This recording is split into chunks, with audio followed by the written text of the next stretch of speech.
Information is not enough.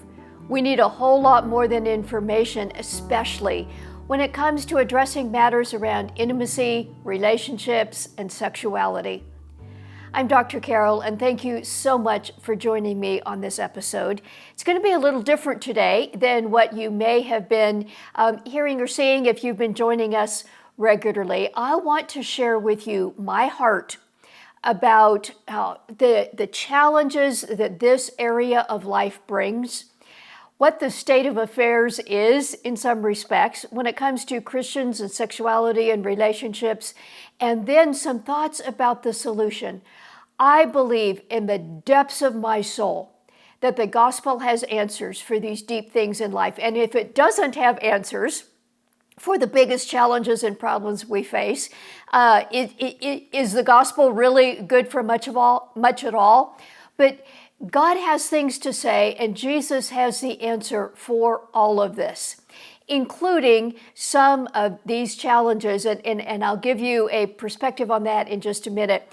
I could not be more surprised that this would be the area God has me talking about in this season of my life and ministry. When I started out as an OBGYN physician over 30 years ago now, of course, I was privileged to help many women and couples deal with some of the most intimate aspects of their bodies and lives and relationships. But I learned very quickly that even though I could write prescriptions or do surgery or deliver babies, and I've done a lot of that, that didn't get to the root of the issues that so many of the women that I was caring for were struggling with. And then as I have gotten into ministry in the last many years, again, getting deeper at some of the matters of the heart makes such a difference. And as I saw that, especially around the area of sexuality and relationships, I could not be more surprised. I think God must chuckle sometimes when he sees me and in bringing me and the ministry God has entrusted to us to address these challenging areas. Well, sexuality is certainly a hot topic in our culture and in the church. And I want to share with you a few fun facts, and really these aren't so fun. These are much more sobering. But just to, for a moment, look at the state of affairs when it comes to Christians and sexuality and relationships. These are all publicly available data. All of these are published. You can find them. They're from different sources, and I won't take time to go into the specific sources, but these are all from publicly published research and surveys and so on. 40% of Christian marriages will experience infidelity at some point. Wow, that's a big deal. 40 to 50% of Christian marriages end in divorce. Now, those two statistics, certainly there's overlap, but they are not by any means exactly the same. There are certainly couples where infidelity happens and God brings restoration and healing when both partners do their work and so on, and there are other reasons for divorce, but those are very high numbers. Also, only 17% of married Christians say they are very happy in their relationship. The rest are not very happy. 2/3 of Christian men and 1/3 of Christian women struggle with pornography.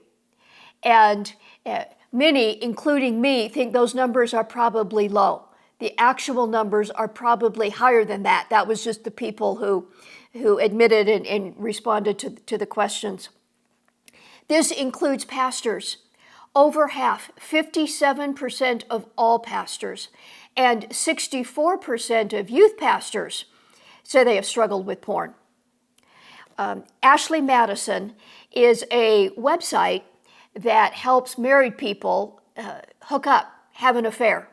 And they say that 70% of the people who register for their, quotes, services label themselves as Christians, and they're seeking an affair. Christianity Today did a survey of pastors, and 23% of the pastors they surveyed admitted to sexually inappropriate behavior. Wow. One half of middle-aged and young adult evangelicals or more, over half, have cohabited with someone not their spouse, at least once, sometimes 2 or 3 or more times. About a third of women sitting in church on any given weekend morning have had at least one abortion. We haven't even mentioned the many other people struggling with things such as sexual trauma and abuse, sexless marriages, deep shame, and just struggling with all things related to sexuality, intimacy, and relationships. Now, I am not here making a case for the validity of any single one of these statistics. But looking at the picture as a whole, I think we can say, Houston, we've got a problem. This is not a good state of affairs. It's not particularly new, but it is certainly especially large in our current culture. And we could go into all kinds of reasons why that might be. But this is not primarily just out there. These are people who say they are Christians and struggling in this way. Well, there's been a lot of effort in trying to deal with this problem from different sources, especially in the church. One tactic has been to do a lot of teaching or preaching or writing, all kinds of things, telling people what's right or wrong, what's on or not on the sin list. But that hasn't worked very well. That hasn't changed anything. Another tactic is to just say, pray more, come to church more regularly, and that'll fix it. Well, that hasn't been working. Another tactic has been to say, well, maybe you're not really a Christian. Just become a real Christian, and then these things will take care of themselves. No, again, not working. All the scare tactics, talking about things like sexually transmitted infections, or public embarrassment, or things such as porn-induced erectile dysfunction, all those scare tactics, that hasn't changed behavior.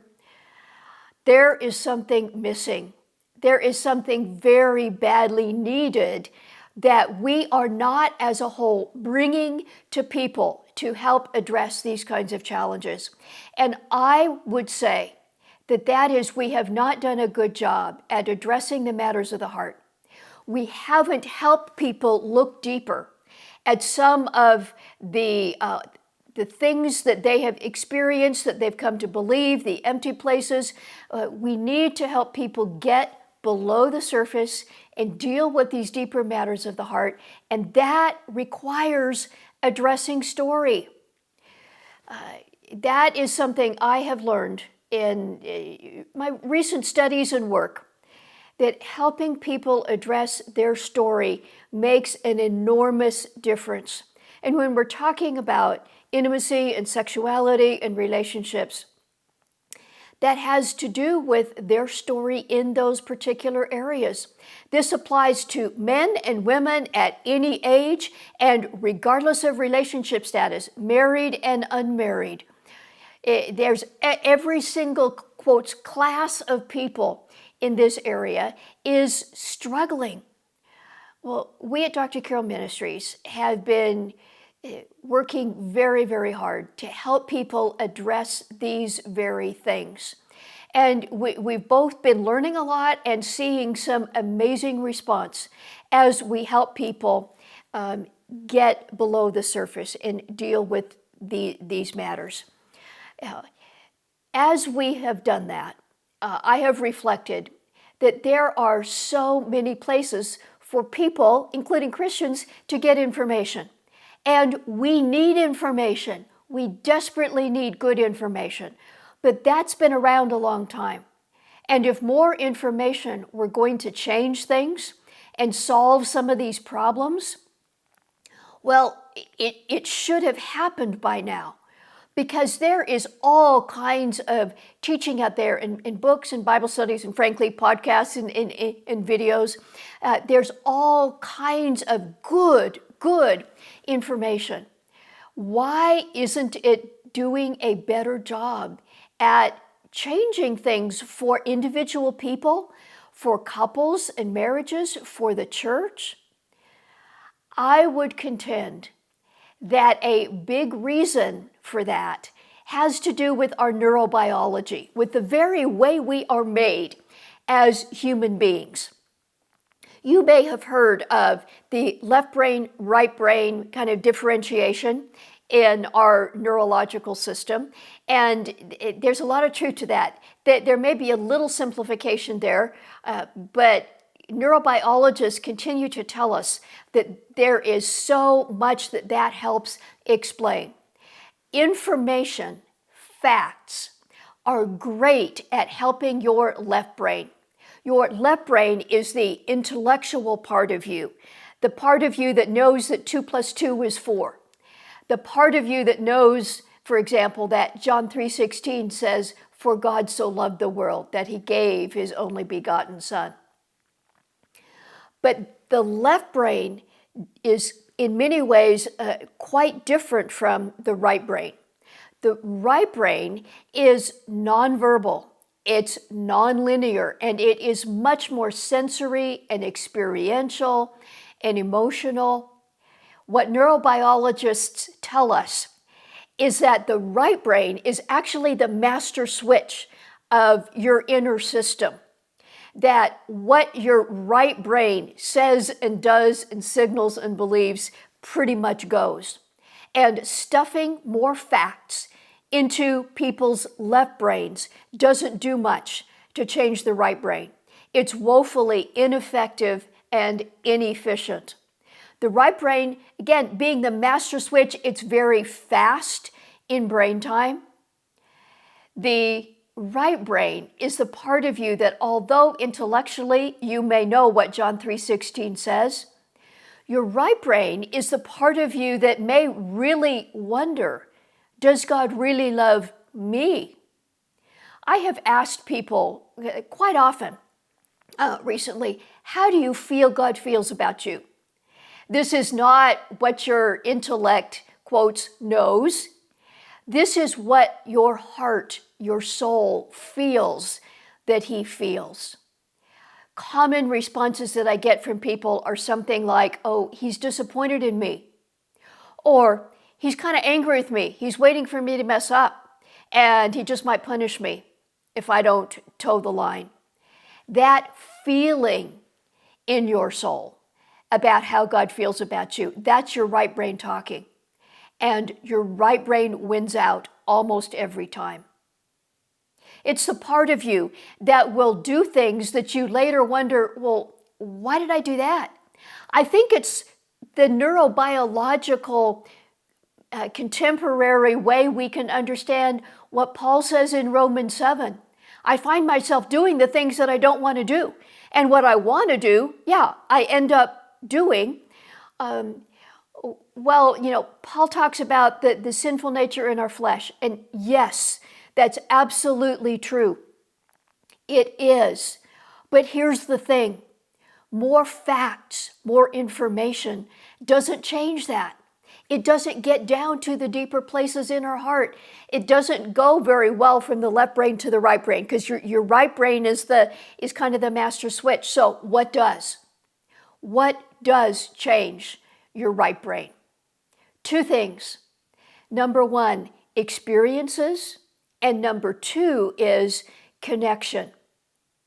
When I am connected to you, my brain experiences something different from that connection, and my neurobiology actually changes. And that's a right brain thing. It's the same when my right brain senses connection with God.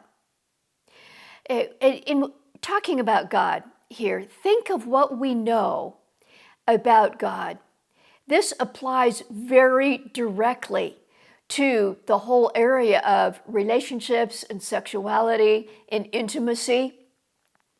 Let's think about what we know about God for a minute. We know that God has existed as three persons, God the Father, God the Son, and God the Holy Spirit, so united, so close, existed for eternity, so close that we are told to think of him as one God, and he is. We could say that God exemplifies and experiences within himself, within the Godhead, infinite intimacy. And when God wanted a family, and when he created human beings, he could not create us in his image without creating within us the need, the desire, and the capacity for intimacy. That's a big part of what being made in the image of God means. Not exclusively, but it's a huge part of it because it is so core to who God is. So our nature, the very center of our being, needs intimacy. That need was present in Adam and Eve in the garden. Long before sin and evil came, this is how we are created in the image of God. Well, then sin did come, and the very first thing human beings do after sin comes is hide. Adam and Eve find themselves hiding in the bushes, trying to cover themselves with fig leaves. Intimacy is broken. That very core part of humanity is disrupted, distorted, corrupted. And among the things that evil has done, I think very, very effectively, is confuse sex and intimacy. As God originally created it, sex between a man and a woman in a healthy marriage was to be an earthly physical object lesson of the intimacy that God experiences within himself and that he desires with us. Well, of course, sin corrupted all of that, disrupted it, separated sex and intimacy. And you know as well as I do that there's lots of sex going on with no intimacy, whether or not you're married. But intimacy can happen without sex as well. We'll talk about that in a second. But this confusion of sex and intimacy, this need for intimacy is present regardless of relationship status, regardless of gender, regardless of age. And evil has very effectively led humankind to think that if I go for sex, that need will be fulfilled. Well, not so fast. Now, in a healthy marriage where sex and intimacy and covenant are connected, yes, that is part of it. But just taking the clothes off your body does not breed intimacy. The clothes have to come off your mind and your heart too, regardless of whether the clothes come off your body. Now, in thinking about intimacy versus sex and sexuality, think of Jesus. Came as a fully alive human being, fully human as well as fully God. Experienced everything that we as human beings do. And Jesus, in his human nature, needed, not wanted, needed intimacy. How did Jesus deal with it? He was never married, he never had sex. Jesus dealt with that need in his heart by moment-to-moment connection with his Heavenly Father. It was the air Jesus breathed. And he also needed and sought intimacy with a few others. So what I sometimes tell people is, who is your Peter, James, and John? Connecting with other human beings in this way is messy. It's hard. It's scary. It's often the hardest thing in the people that I work with to help them do. But if Jesus needed it, who do we think we are to not need it? We absolutely do. Now, this whole area of sexuality, intimacy, and relationships, again, those things being related but not the same, why talk about that? Why is this such a big deal? I said at the very beginning of my comments with you today that the gospel, the good news that Jesus came to bring, touches all of these areas. Well, is this whole area of sexuality and intimacy just kind of a sideshow? I think it speaks to what the core of the gospel is. And here's a couple reasons for that. First, we are to become like God. That's the purpose, Romans 8:29, that we may be conformed to the image of his son Jesus. That's God's purpose in us. It's not just a transaction. This is about our transformation. And this core need that we have in our souls as human beings, God's about restoring and transforming and healing that so that we as human beings can experience intimacy with him and with others. So, because God cares about this so much and it's so core to who he is, talking about this, about the difference between intimacy and sexuality, about people's stories, about how they have been affected in this area, helping them deal with that, helping them see how Jesus can come into their story in these very tender places in their heart. That really is what the gospel is all about. Another reason that this is so important to talk about today, currently, is because it's such a hot topic in culture and in the church. It's such a big deal out there that we as followers of Jesus, we have to have something to say. Again, this is not about what's on or not on the sin list. Behaviors have consequences. Behaviors matter. Absolutely they do. There is a right or wrong. There is a healthy, unhealthy. There is a godly and ungodly. There is a sin list, and yet that is such a small part of the whole message of the gospel and what God is after in working with people.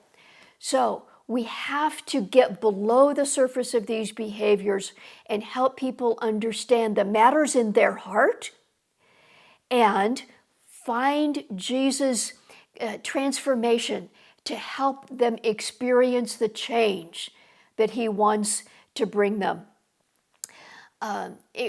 When you listen to the cultural messages about sex, it's often, well, if it feels good, do it. Anything goes. And if you only tell people, oh, that's wrong, that's sin, if that's all you do, again, that's just left brain stuff. And it doesn't work. That is like telling a man dying of thirst that salt water will kill him. The salt water will still kill him, but just that information doesn't do what his heart needs. And so that is what we are about. This is not primarily dealing with, again, just telling people what behaviors are right or wrong. This is about getting below the surface and dealing with the need for intimacy that God built within us and how lacking we are in our culture today, especially in experiencing that need being met. The U.S. Surgeon General just last year had a very extensive report about the epidemic of loneliness. And among the sobering facts was that somewhere around 60% of adults in our culture experience serious loneliness, with all the serious health consequences that the Surgeon General was talking about of that serious loneliness. Well, that doesn't get fixed by porn or one-night stands or those kinds of sexual behaviors. We need the connection. If married, with a spouse, and regardless of relationship status, we need that connection with God and with a few other human beings. Intimacy with God takes investment, and intimacy with human beings takes investment. I do not do this easily, meaning find connection with a few other human beings, but I have experienced myself that when I put in the effort and invest and do the hard work to find and then maintain connections with my Peter, James, and John, it changes everything. And they're helped. Also, I talk a lot more about all these things in my book, Sexpectations, Reframing Your Good and Not So Good Stories about God, Love, and Relationships. You'll find the link to that in the show notes or under this video if you're watching the video version of this. And if you haven't gotten it, I would strongly encourage you to check it out and get a copy. You can find more on our website at yoursexpectations.com. But I wanted to share with you my heart, not only about what led to this book, and it did, but about why here at Dr. Carroll Ministries, we are putting as much time and effort and energy into helping people deal with these very matters around relationships, intimacy, and sexuality as we are. This is an opportunity that God has given us for a major need that both the church and culture experiences, and a way to bring the heart of God to meeting this need.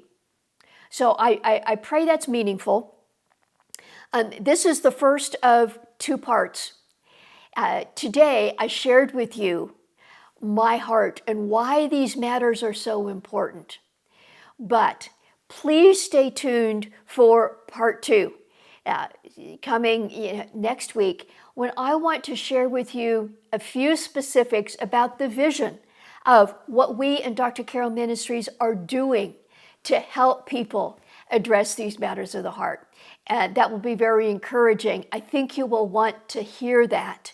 And perhaps join with us in some of the just brand new things that we have to offer, connecting with us in some ways that can help you and perhaps those that you love and care about get to some of these matters of the heart. So join me then. I want to thank you for being with me here today. And one last request, wherever you are connecting with us, wherever you're getting your podcasts, if you're listening to this as a podcast, please go there and leave a review. Tell somebody else. Make sure you're subscribed. If you're watching this on YouTube, make sure you're subscribed. Tell somebody else. Share this video with them. Word of mouth is the most effective way people hear about things like this. You know somebody who is struggling, who the need for intimacy in their heart is it's not going well. Share this with them. That can be a blessing to both you, them, and us. Thank you once again, and I'll see you next time. God bless you.